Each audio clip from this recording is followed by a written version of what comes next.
அதிமுகவை ஒரு காலகட்டத்தில் தமிழகத்தில் யாராலும் அசைக்க முடியாத ஒரு கட்சியாக இருந்தது. முன்னாள் முதல்வர் ஜெயலலிதா அவர்களின் இறப்பிற்கு பிறகு கட்சியில் பலவிதமான போட்டிகளும் மாற்றங்களும் ஏற்பட்ட வண்ணம் இருந்து வந்தது. இறுதியாக தற்பொழுது அதிமுகவின் தலைமை பொறுப்பில் எடப்பாடி பழனிசாமி இருந்து வருகிறார். இந்நிலையில் தொடர்ச்சியாக நடந்த தேர்தல்களில் அடுத்தடுத்து தோல்வியை சந்தித்து எதிர்க்கட்சியாகவே அதிமுக இருந்து தமிழக மக்களின் ஞாபகத்திலாவது இருந்து வந்தது. ஆனால் இந்த முறை அதற்கு கூட வாய்ப்பு கிடைக்காமல் போய்விட்டது.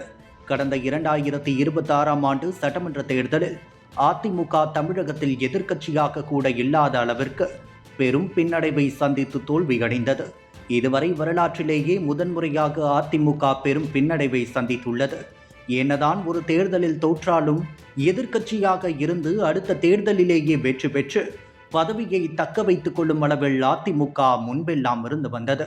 ஆனால் வரலாற்றிலேயே முதன்முறையாக இரண்டாவது முறையும் அதிமுக ஆட்சியை பிடிக்காமல் தவறவிட்டது.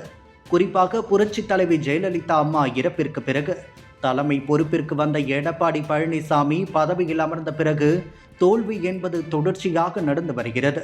எடப்பாடி பழனிசாமியால் அதிமுக என்ற அமைப்பை நடத்தி கொண்டு போக முடியவில்லை. மேலும் நடந்து முடிந்த அடுத்தடுத்த தேர்தல்களில் அதிமுக தொடர்ச்சியாக தோல்வியை சந்தித்து வந்ததால் அதிமுகவின் தொண்டர்களும் சோர்வடைந்து விட்டனர். அது மட்டுமல்லாமல் தாவேக அரசியலுக்கு வந்த பிறகு அதிமுகவில் இருக்கக்கூடிய எம்.ஆர். விஜயபாஸ்கர் மற்றும் மரகதம் குமரவேல் போன்ற முக்கிய அதிமுக தலைவர்கள் தாவேகாவிற்கு சென்று விட்டனர்.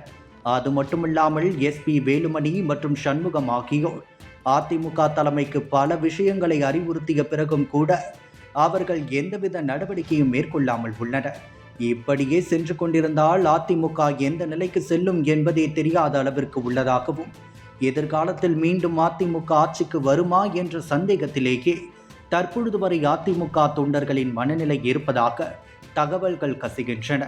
மேலும் எடப்பாடி பழனிசாமி அதிமுகவை வழிநடத்த தகுதியானவரா, அவர் தலைவர் பதவிக்கு ஏற்றவரா, அவரை பொதுச் செயலாளர்களிலிருந்து மாற்றிவிடலாமா என இரண்டாம் கட்ட தலைவர்கள் மட்டுமல்லாமல் கட்சியினரை பேசிக்கொள்வதாக சில தகவல்கள் வெளிவருகிறது.